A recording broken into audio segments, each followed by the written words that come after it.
जय हिंद दोस्तों। मैं मोहित पाठक आप सभी का अपने YouTube channel be happy crackers पर स्वागत करता हूं। दोस्तों, आज के इस वीडियो में मैं आप सभी को विटामिन से रिलेटेड जितने भी इम्पोर्टेंट फैक्ट हैं, जिनसे कि 100% क्वेश्चन हर एक एग्जाम में बार बार पूछे जाते हैं, उनके बारे में पूरा हर एक टॉपिक को विस्तार पूर्वक से बताऊंगा। दोस्तों, इस वीडियो को पूरा अंत तक देखिएगा ताकि आपके सारे डाउट्स क्लियर हो सकें। इससे पहले दोस्तों, आप सभी से एक रिक्वेस्ट है, अगर आप हमारे चैनल पर नए हैं तो हमारे चैनल को सब्सक्राइब कीजिएगा, वीडियो को लाइक कीजिएगा और अधिक से अधिक अपने दोस्तों के साथ शेयर कीजिएगा। दोस्तों, सबसे पहले हम विटामिन के खोजकर्ता और नामकरण के बारे में पढ़ते हैं। सन 1881 ईस्वी में वैज्ञानिक लूनीन वो प्रथम व्यक्ति थे जिन्होंने विटामिन की खोज की थी। और दोस्तों, 1912 ईस्वी में सर्वप्रथम वैज्ञानिक फंक वे पहले व्यक्ति थे जिन्होंने विटामिन शब्द का जो है सर्वप्रथम बार उपयोग किया था। और दोस्तों, विटामिन के ऊपर जो अपना मत यानी कि जो थ्योरी था, सर्वप्रथम विटामिन थ्योरी जो है वैज्ञानिक हॉपकिंस व वैज्ञानिक फंक ने दिए प्रस्तुत किया था। ओके दोस्तों, अब हम अपने नेक्स्ट टॉपिक की तरफ बढ़ते हैं। विटामिन के उपनाम। ध्यान दीजिएगा दोस्तों, विटामिन को हम वृद्धि तत्व अथवा ग्रोथ फैक्टर के नाम से भी जानते हैं। और दोस्तों, विटामिन की कमी से जो हमारे शरीर में उत्पन्न रोग होते हैं उनको अपूर्णता रोग यानी कि डेफिशिएंसी डिसीज के नाम से जाना जाता है। ओके दोस्तों, ध्यान दीजिएगा दोस्तों, जो वैज्ञानिकों ने अभी तक लगभग जो है टोटल कुल 25 विटामिन के जो है फाइंड आउट कर चुके हैं। और दोस्तों, जीवों में अभी तक लगभग जो है कुल 20 प्रकार के विटामिन्स का पता चला है। इन 20 प्रकार के विटामिन्स में से लगभग जो है 13 प्रकार के जो विटामिन होते हैं, इनका हमारे भोजन में होना बहुत ही आवश्यक होता है। वैज्ञानिकों ने इन 13 प्रकार के विटामिन्स को जो है दो प्रमुख श्रेणियों में बांटा है। सबसे पहला दोस्तों हमारा है वसा में घुलनशील vitamin, vitamin A, D, E और के। और दूसरा है जल में घुलनशील vitamin, vitamin B, vitamin C, vitamin H. और इसी में दोस्तों आ जाता है vitamin B 1, B 2, B 3, B 5, B 6, vitamin B 9 और विटामिन बी 12। ओके दोस्तों, तो ध्यान दीजिएगा दोस्तों, जो जो जल में घुलनशील विटामिन है, ये जो है ज़्यादातर आवश्यकता से अधिक इनकी जो मात्रा होती है वो मूत्र के साथ जो है उत्सर्जित होकर बाहर निकल जाती है।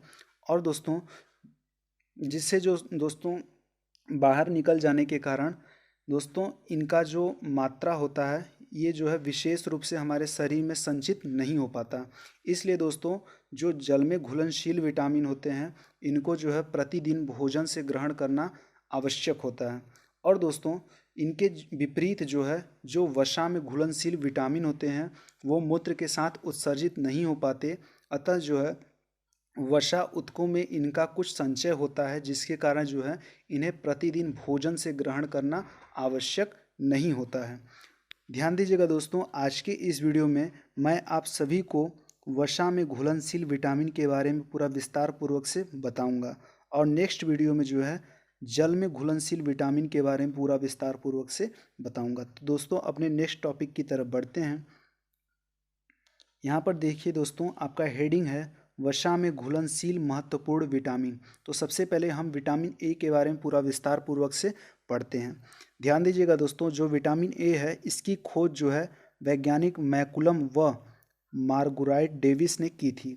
दोस्तों, विटामिन ए का जो उपनाम है इसे जो है संक्रमण रोधी विटामिन के नाम से भी जाना जाता है। इंग्लिश में अगर कहें तो एंटी इन्फेक्शन विटामिन के नाम से जाना जाता है। अगर दोस्तों हम विटामिन ए के रासायनिक नाम के बारे में बात करें तो ध्यान दीजिएगा दोस्तों, विटामिन ए का रासायनिक नाम रेटिनॉल है। ये जो है एग्जाम में बहुत बार पूछा जाता है। हमारा दोस्तों नेक्स्ट पॉइंट है रोग, यानी कि विटामिन ए की कमी से हमारे शरीर में कौन कौन से रोग होते हैं। तो पहला रोग हमारा है रतौंधी। रतौंधी को दोस्तों नाइट ब्लाइंडनेस के नाम से भी जाना जाता है। और दोस्तों दूसरा है जीरोफ्थैल्मिया, तीसरा है किरेटोमलेशिया और चौथा है रिडोडर्मा और पांचवा है निकेटेलोपिया। ओके दोस्तों, एक बात ध्यान दीजिएगा, जो जीरोप्थेलिमा है, इसके बारे में हम आगे पढ़ेंगे विस्तार पूर्वक से। ओके दोस्तों, अब देखिए इसी में नेक्स्ट पॉइंट क्या है हमारा, जो विटामिन ए है, विटामिन ए के जो स्रोत हैं इनके बारे में हम पढ़ते हैं। ध्यान दीजिएगा दोस्तों, जो गाजर है, गाजर सबसे अच्छा विटामिन ए का स्रोत है।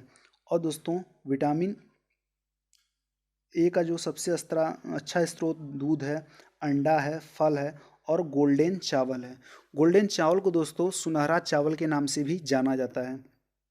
गोल्डन चावल जो है वो ओरिजा सैटिवा चावल का एक किस्म है। ओके दोस्तों, तो ये आप लोग फैक्ट याद रखिएगा। और अगर हम विटामिन ए के स्थिति के बारे में बात करें तो यह विटामिन जो है जंतु के यकृत एवं आंतरिक श्लेष्मा की कोशिकाओं में संचित रहता है। ओके दोस्तों, अब दोस्तों हम विटामिन ए के विशेष स्थिति के बारे में बात करें तो ध्यान दीजिएगा, जो विटामिन ए है, इस विटामिन की कमी से जो है शिशु में वृद्धि रुक जाती है और ग्रंथियां निष्क्रिय हो जाती हैं। और जो दोस्तों त्वचा, कार्निया आदि में जो है कोशिकाएं सूखने लगती हैं और शल्की भवन जो होते हैं वो सूख कर जो है शल्की भवन हो जाते हैं। कार्निया की बात करें तो दोस्तों आप जैसा कि जानते हैं कि विटामिन ए से जो है रतौंधी रोग यानी कि नाइट ब्लाइंडनेस हो जाता है। अतः जो हमारे आँख में जो कार्निया होती है उनकी जो कोशिकाएं हैं वो सूख जाती हैं और उनका जो कोशिका सूख जाने के बाद उनका जो है सल्की भवन हो जाता है। और दोस्तों यहाँ पर ध्यान दीजिएगा, जो कार्निया के सल्की भवन जो है, सल्की भवन को जो है जीरोप्थैलेमिया रोग यानी कि ड्राई आइस के नाम से जाना जाता है। यहाँ पर दोस्तों मैंने आपको बताया था कि जीरोप्थैलेमिया, इसी को दोस्तों जीरोप्थैलेमिया को जो है ड्राई आइस के नाम से भी, नामक रोग के नाम से भी जाना जाता है। ओके दोस्तों, तो ये आपका विटामिन ए से रिलेटेड जितने भी इम्पोर्टेंट फैक्ट बनते थे ये आपके क्लियर हो गए। अब दोस्तों हम अपने नेक्स्ट विटामिन डी की तरफ बढ़ते हैं। दोस्तों जो विटामिन डी है, विटामिन डी के खोजकर्ता एडवर्ड मेलानबी थे। ओके दोस्तों, और विटामिन डी का उपनाम धूप का विटामिन यानी कि सनशाइन विटामिन के नाम से भी जाना जाता है। यानी कि दोस्तों अगर विटामिन डी की किसी व्यक्ति में कमी है तो उसे जो है धूप जो लेकर उसकी कमी को दूर किया जा सकता है। अगर हम दोस्तों विटामिन डी के रासायनिक नाम के बारे में समझें तो ध्यान दीजिएगा, विटामिन डी का रासायनिक नाम कैल्सीफेरॉल है। और दोस्तों विटामिन डी की कमी से जो है रिकेट्स यानी कि सूखा रोग हो जाता है।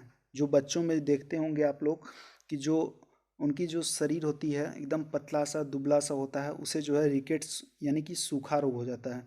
ओके दोस्तों, और सूखा रोग जो है विटामिन डी की कमी से होता है। हड्डियों के रोग ऑस्टियोमलेशिया किसे कहते हैं, जो वयस्क में होते हैं। वयस्कों में जो है विटामिन डी की कमी से हड्डियां छिड़ और शिथिल हो जाती हैं। यानी कि जो वयस्क लोग हैं उनकी हड्डियों में जब उनकी हड्डियां एकदम मतलब कमज़ोर और शिथिल हो जाती हैं, उसको जो है ऑस्टियोमलेशिया के नाम से जाना जाता है। ओके दोस्तों, और नेक्स्ट है ऑस्टियोपोरोसिस और कैंसर का जो है खतरा होना। और टिटैनी मतलब होता है कैल्शियम का उत्सर्जन बढ़ जाना। ओके दोस्तों, तो ये जितने भी रोग हैं दोस्तों, इनमें सबसे इम्पोर्टेंट रोग है रिकेट्स। ये बहुत बार एग्जाम में पूछा जाता है और इनका रासायनिक नाम भी आपका याद होना चाहिए। और दोस्तों ये जो विटामिन डी है इसे जो है धूप का विटामिन के नाम से भी जाना जाता है। अगर हम दोस्तों विटामिन डी के मुख्य स्रोत के बारे में बात करें तो ध्यान दीजिएगा, जो विटामिन डी है इसका मुख्य स्रोत यानी कि इसकी कमी को जो है सूर्य के प्रकाश के द्वारा और दूध, अंडा, मछली के तेल आदि का जो है सेवन करके विटामिन डी की कमी को दूर किया जा सकता है। अब दोस्तों हमारा नेक्स्ट इसी में है विटामिन डी की जो विशेष बातें हैं उनके बारे में हम समझते हैं। तो ध्यान दीजिएगा दोस्तों, विटामिन डी जो है आहार नाल में भोजन से फास्फोरस तथा कैल्शियम के अवशोषण और अस्थि निर्माण के लिए आवश्यक होता है। अस्थि निर्माण यानी कि जो हड्डी होता है उसको मजबूत करने में विटामिन डी का जो है सबसे महत्वपूर्ण योगदान होता है। ओके दोस्तों, इसलिए यहाँ पर लिखा है फास्फोरस एवं कैल्शियम के अवशोषण और अस्थि निर्माण के लिए ये बहुत ही इम्पोर्टेंट विटामिन है। यहाँ पर दोस्तों आप देख सकते हैं कि विटामिन डी का मानव शरीर में संश्लेषण होता है। अगर एग्जाम में कभी पूछ लिया कि किस विटामिन का जो है मानव शरीर में संश्लेषण होता है, तो आप लोग बताएंगे कि विटामिन डी का जो है, विटामिन डी का मानव शरीर में संश्लेषण होता है। और दोस्तों इसी में देखिए एक पॉइंट है, सूर्य की परावैंगनी किरणों के प्रभाव से सर्वप्रथम त्वचा कोशिकाओं में 7 हाइड्रो कोलेस्ट्रॉल तो विटामिन का जो है निर्माण होता है। यानी कि दोस्तों अगर एग्जाम में आपको कभी पूछ ले कि सूर्य की परावैंगनी किरणों के प्रभाव से सर्वप्रथम त्वचा कोशिकाओं में कौन सा विटामिन का निर्माण होता है, तो आप लोग बताएंगे कि विटामिन 7 हाइड्रोकोलेस्ट्रॉल नामक विटामिन का निर्माण होता है। ये दोस्तों गलत है। ओके दोस्तों, अब देखिए दोस्तों इसी में है एक vitamin D 2। Vitamin D two का अगर हम दोस्तों रासायनिक नाम देखें तो ध्यान दीजिएगा कि विटामिन डी 2 का रासायनिक नाम आर्गो कैल्सीफेरॉल है, जबकि विटामिन डी 3 का रासायनिक नाम कोलीकैल्सीफेरॉल है। और दोस्तों ध्यान दीजिएगा कि अगर आपको कभी एग्जाम में विटामिन डी 3 की कमी से कौन से रोग होते हैं अगर पूछ ले, तो आप बताएंगे कि विटामिन डी 3 की कमी से सीलियक नामक रोग होता है। ओके दोस्तों, अब हम अपने नेक्स्ट टॉपिक की तरफ बढ़ते हैं। आपका नेक्स्ट है विटामिन ई। तो ध्यान दीजिएगा दोस्तों, विटामिन ए के बारे में हम पूरा विस्तार पूर्वक पढ़ते हैं। तो ध्यान दीजिएगा, विटामिन ए के जो खोजकर्ता थे, विटामिन ई की खोजकर्ता का नाम हर्बर्ट इवांस और कैथरीन बिशप था। ओके दोस्तों, विटामिन ई के अगर हम उपनाम की बात करें तो विटामिन ई के उपनाम बाझपन रोधी यानी कि एंटीस्थेरेलिटी विटामिन के नाम से जो है विटामिन ई को जाना जाता है। और दोस्तों विटामिन ई की अगर रासायनिक नाम के बारे में बात करें तो विटामिन ई का रासायनिक नाम टोकोफेरॉल है। ओके दोस्तों, अब हम दोस्तों देखते हैं कि विटामिन ई की कमी से कौन कौन से रोग होते हैं। तो ध्यान दीजिएगा दोस्तों, विटामिन ई की कमी से मनुष्य में जो है जनन शक्ति की कमी होती है और जननांग एवं पेशियां जो है कमज़ोर हो जाती है।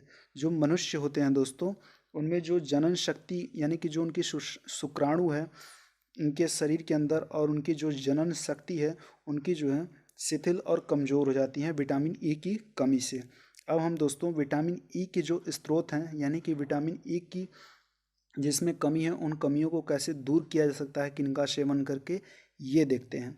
तो विटामिन ई के जो स्रोत हैं मुख्य रूप से तेल, सोयाबीन, गेहूं, अंडों की जर्दी, पपीता, आम, कीवी फल, हरी सब्जी और एवोकाडो नामक एक फल होता है। ये सभी जो है विटामिन ई की मुख्य स्रोत हैं।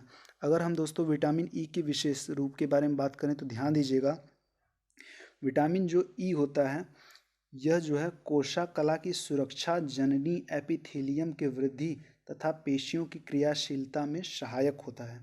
ओके दोस्तों, यानी कि विटामिन ई जो है मुख्य रूप से जो जनन शक्ति की होती है, जनन शक्ति होता है मनुष्य में, उसको जो है उसके लिए सहायक होता है मुख्य रूप से। ओके दोस्तों, अब हम अपने नेक्स्ट विटामिन के की तरफ बढ़ते हैं। अब दोस्तों हम विटामिन के बारे में जो है पूरा विस्तार पूर्वक से पढ़ते हैं और एग्जाम के पॉइंट ऑफ व्यू से इसको समझते हैं। ध्यान दीजिएगा दोस्तों, जो विटामिन के है, विटामिन के जो खोजकर्ता का नाम जो है हेनरिक डैम नामक एक डेनिश जो है वैज्ञानिक ने जो है विटामिन के की खोज की थी। अगर दोस्तों विटामिन के का रासायनिक नाम पूछे तो ध्यान दीजिएगा, विटामिन के का रासायनिक नाम फिलोक्विनोन है। और दोस्तों विटामिन जो के है, विटामिन के कमी से जो रोग होता है वो जो है रक्त का थक्का नहीं बनता। यानी कि जिस भी मनुष्य के या जिस भी जीव के अंदर विटामिन के की कमी है, अगर उस पर कहीं से भी घाव लग गया तो उसका जो ब्लड होता है दोस्तों, वो ब्लड नहीं रुकेगा, यानी कि उसमें WBC नहीं रहता है। ओके दोस्तों, तो विटामिन के की कमी से जो है उस जीव या जंतु में जो है रक्त का थक्का नहीं बन पाता।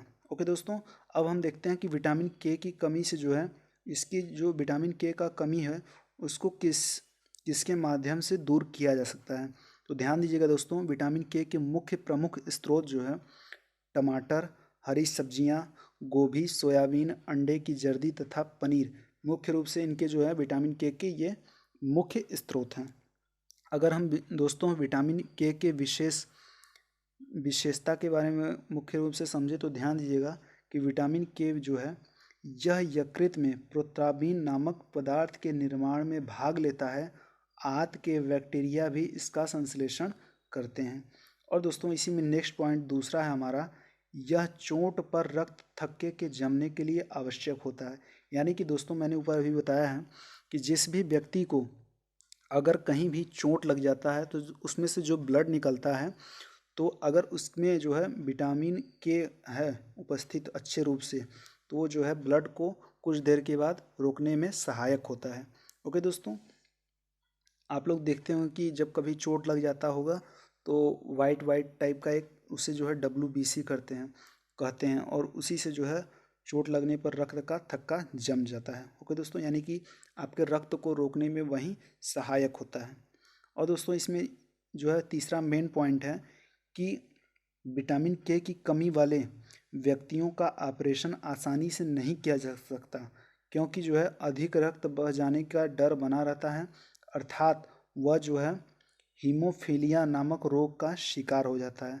अतः दोस्तों जिस भी व्यक्ति के अंदर विटामिन के की कमी है वह जो है उसका जो है आप आसानी से जो है ऑपरेशन नहीं किया सकता, क्योंकि दोस्तों अगर उसका ऑपरेशन किया गया तो ब्लड जो है कभी भी उसका जो है जल्दी नहीं रुकता है, जिसमें जो है विटामिन के की कमी रहती है, अर्थात जो है उसे हीमोफीलिया नामक रोग का वो जो है शिकार हो जाता है। ओके दोस्तों, अब कुछ इम्पोर्टेंट नोट हैं, इसके बारे में हम थोड़ा सा समझते हैं।